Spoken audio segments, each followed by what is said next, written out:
What is up, everyone? It is Rachel. Welcome back to my channel. And so today is very exciting because going along with my series of talking about the 5 undergraduate colleges at UC Berkeley. Thus far, we've talked about the College of Letters and Science, the College of Chemistry, the College of Engineering, and today we are going to be talking about the College of Environmental Design. So I'll have all of the undergraduate college videos linked down below. And so today I'm going to be joined by Sarah, who was an architecture major in the College of Environmental Design, and Sarah is actually also a member of Study Hall College Consulting. So if you are a student applying to colleges this cycle, you should definitely check out Study Hall College Consulting for everything related from college application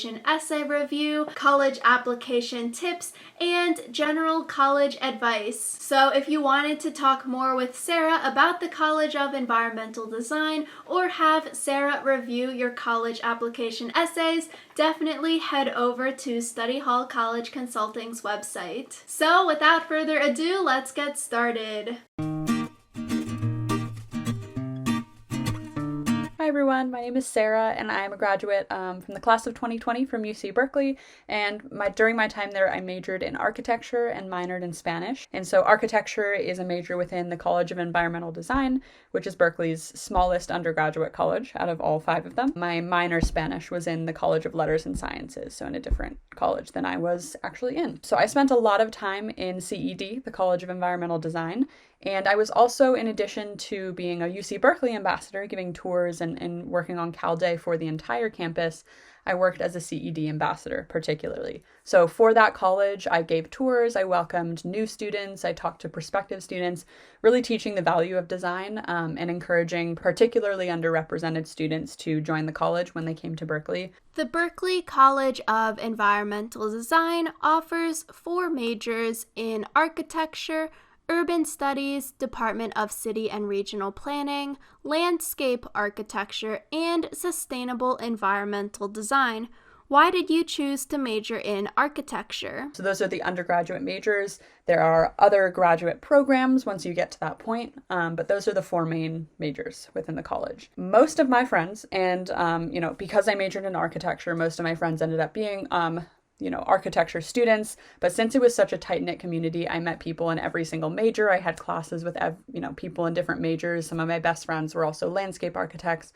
So it was a really tight-knit community, and we a lot of times shared classes. So I got to know a lot of what the other majors entailed. I would say out of all of those, architecture is definitely the biggest major and the most popular major, and that's mostly because it's a really big industry. A lot of people are going into it, and architecture has been around for a very long time. So that's the biggest major. Most people go into it. A lot of those classes are really design-oriented. Some of them are technical, like you have kind of like physics classes that are oriented around architecture itself. I chose to go into architecture because I took Environmental Design 1, which is the introductory course that everyone takes when starting out in that college. In that class, they taught you a lot about the different kinds of design that you can go into. So they talked about each major, they talked about what kinds of professional applications it had, where could you go after college.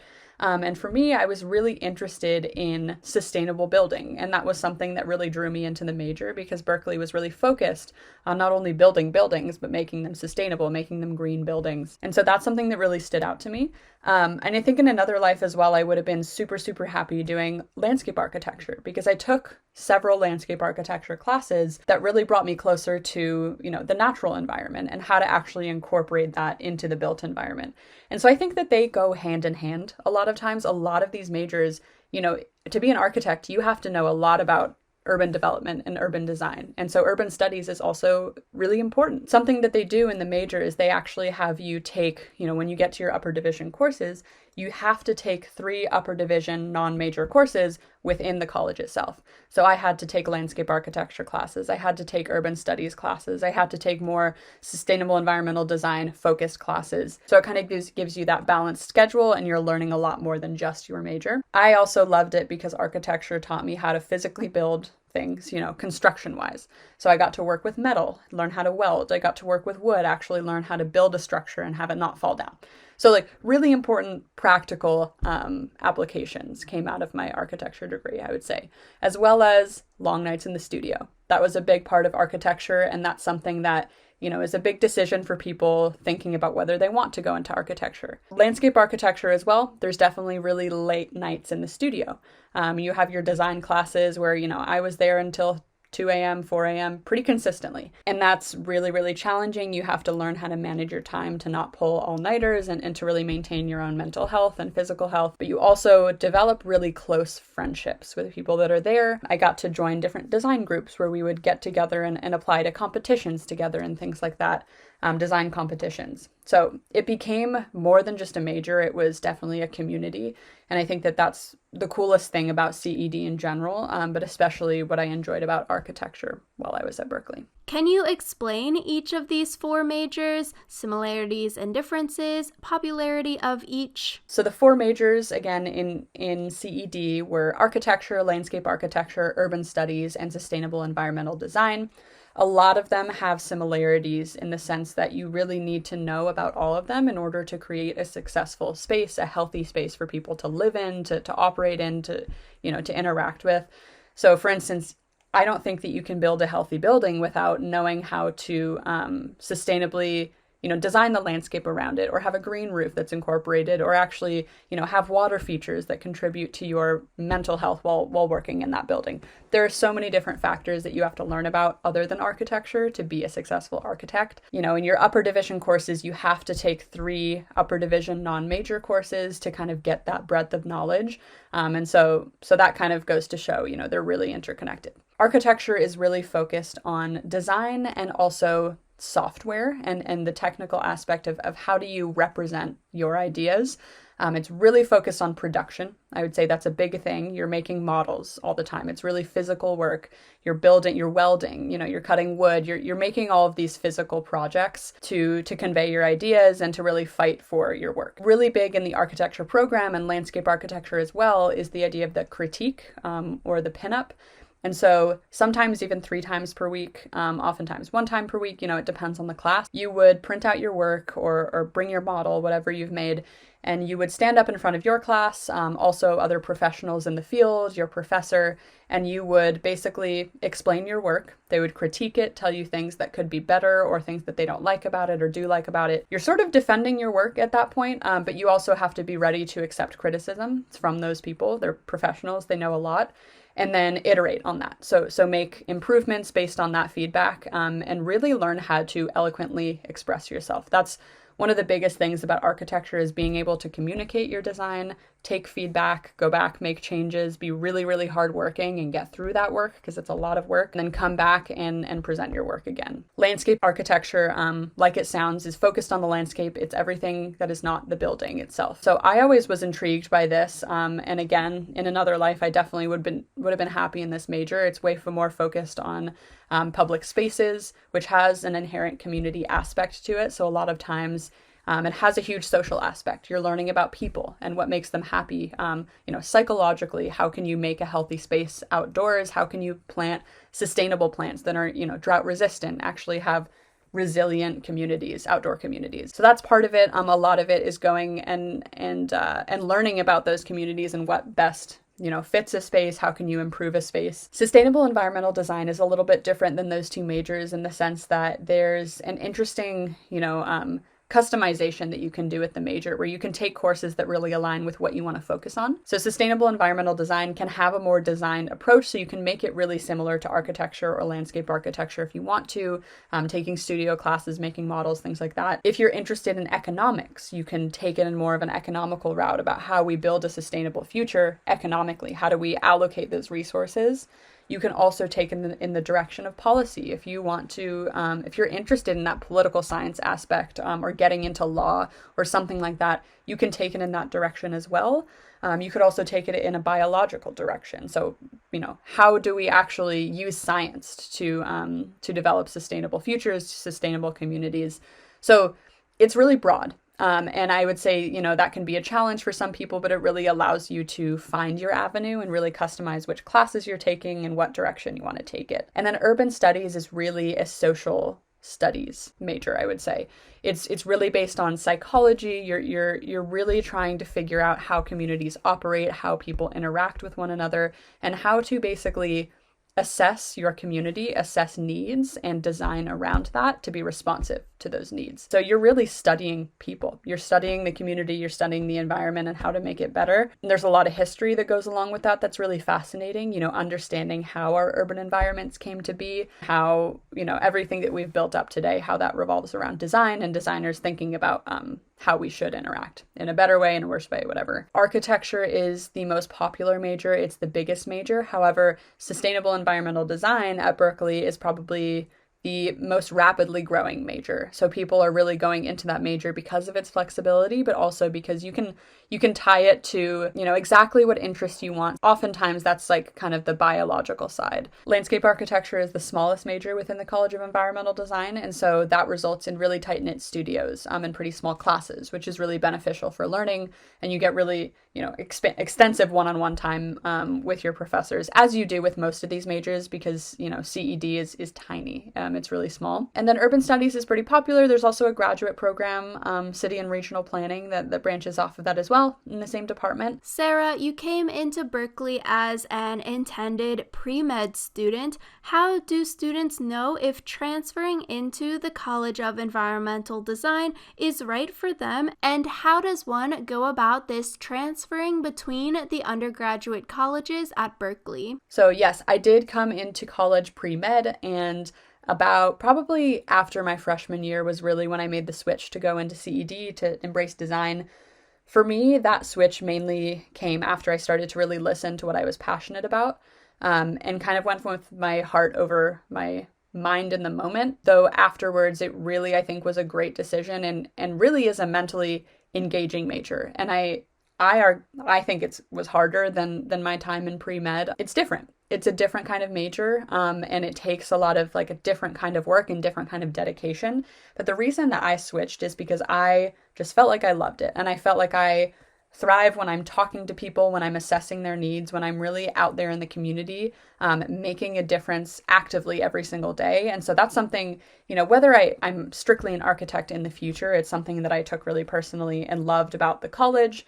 One, I loved that it was so small and community oriented, but it was also so focused on socially sustainable design and environmentally sustainable design. And those were two reasons why I really fell in love with the major and really fell in love with the college. And I felt like I was making a difference. And I had always loved art. I always loved being creative and making things, out of trash, making art projects out of seemingly just thrown away materials that no one wanted anymore. But it could be beautiful and it could be reused and recycled and turned into something new. And so for me, that was an interest that was way more alluring than at that time what I was studying, chemistry, math, which, I also incorporate into my major, but I wasn't passionate enough, I think, about pre-med to really go through those steps and have that all kind of planned out for me. Going to med school, going to residency, all of those things. I wanted to have more of a choice in what direction, more ambiguity, I would say, in what direction I was going next. And I wanted in my classes, not to have just right or wrong answers, though obviously sometimes that's the case, but having classes that are more about brainstorming and figuring out these huge problems by talking to people and really sharing knowledge. I think that was a big thing for me. When transferring colleges at Berkeley, generally pretty easy depending on what college you're in, depending on what major you're in. And when you're transferring. So for me, I transferred colleges actually at the last opportunity that I could have done it.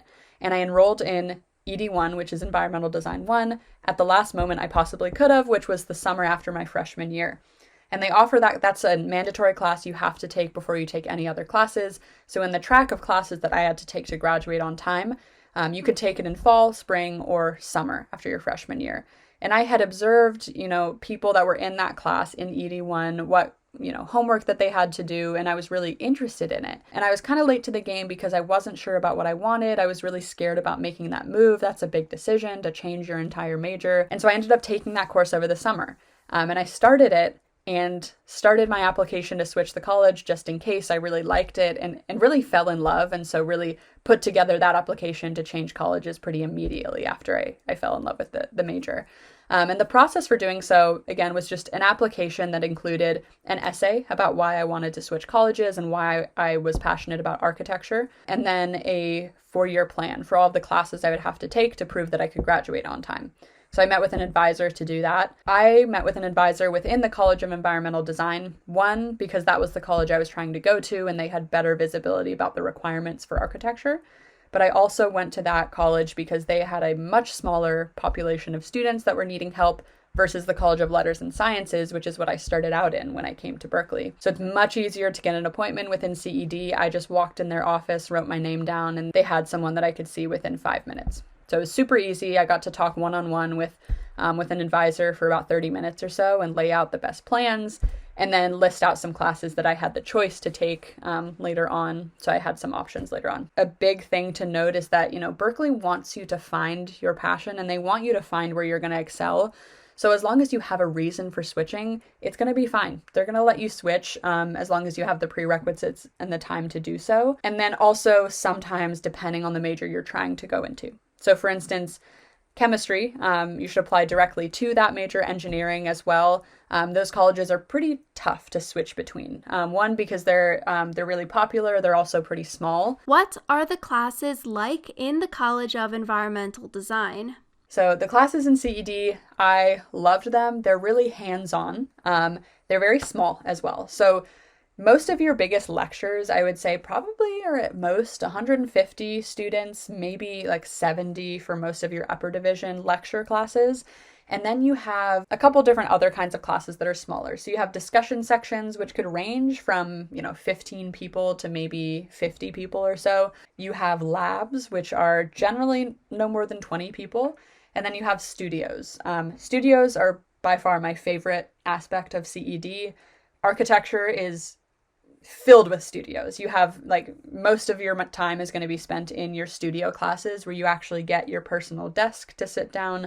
You keep that for the semester. You can keep all your stuff there, put a lock on it. It's yours. Landscape architecture also has a lot of studios as well. I would say slightly less than architecture, but still definitely has studio classes. Sustainable environmental design can have studio classes if you elect to take them, though generally not quite the same kind of hands-on learning, building. And then urban studies is a lot less studio time, again, but you can take classes that are studio-oriented as well. So studios are really where you have probably, your entire class is in a studio, but then you're broken up into different cohorts, kind of about 15 people or so. Each cohort, in your lower division years, you have one professor for the class, and then you have GSIs or graduate student instructors in architecture that are leading each of your cohorts through your projects. They're helping you out.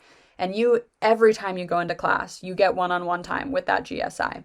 Later on, when you're an upper division student, those GSIs are actually professors. So they're even more experienced and you're getting, one-on-one time anywhere from 10 minutes or 30 minutes if you need to talk to them about something. You are sitting down with them, you're at the whiteboard, working on whatever you're working on, scratching out your plans and sections and making new ones. So it's really hands-on work. Those studios are super helpful. Usually they're twice a week. Sometimes you have kind of like a third block at the end of the week, but usually like Monday, Wednesday for 4 hours at a time. So it's a really long chunk of time that you're sitting in there, you're working. A lot of times it's work time. So you're on your own and it's really, independent. But if you don't use it wisely, you're going to regret it later on because there's a lot of work to do and you really have to learn to manage your time. Architecture is really tough. You have to really love it to put that much work in, to be in the studio day in, day out. There were definitely days in the studio where I would be there literally all day. I'd get there at like 7 a.m. and then not leave until like 4 a.m. the next day. Obviously I'd get food, but it takes a lot of work. It takes dedication. And so it's definitely, you cannot skate by in that major. It's definitely something that you want to fully embrace. So again, the classes are really arranged, but I would say A lot of them are hands-on and, making things. A lot of them are research-oriented, even going to community meetings, community-oriented events. CED also has a lot of seminars and kind of one-off classes that you are welcome to go into, whether it's kind of like a speaker series where different people in different professional fields related to design come and talk to students. There's a lot of those classes that are like 1 or 2 units or so and are not required. I also did a class around acoustics, so I had a particular interest in the acoustical design of different buildings. And so you can really go into the different avenues that you're really interested in and customize your experience. At Berkeley, there were a lot of also like fabrication-oriented classes and resources, so a lot of students would spend a lot of time in the fab shop, and I was definitely one of those students learning how to use laser cutters, 3D printers. Initially, it was for making models, but it kind of expanded from that, and you can take an interest in really making whatever you want to. Classes in CED, since CED is so small, it's really hard to hide in those classes, and that's something that I definitely noticed is that you might get called on in your lecture. You have to kind of be prepared to participate and ask questions. You're definitely going to get called on in your section, your smaller group of students. So I would say it's really engaging, and it definitely keeps you kind of on your toes. And there's definitely no way to just not do things or not really keep track of your work or manage your time really well,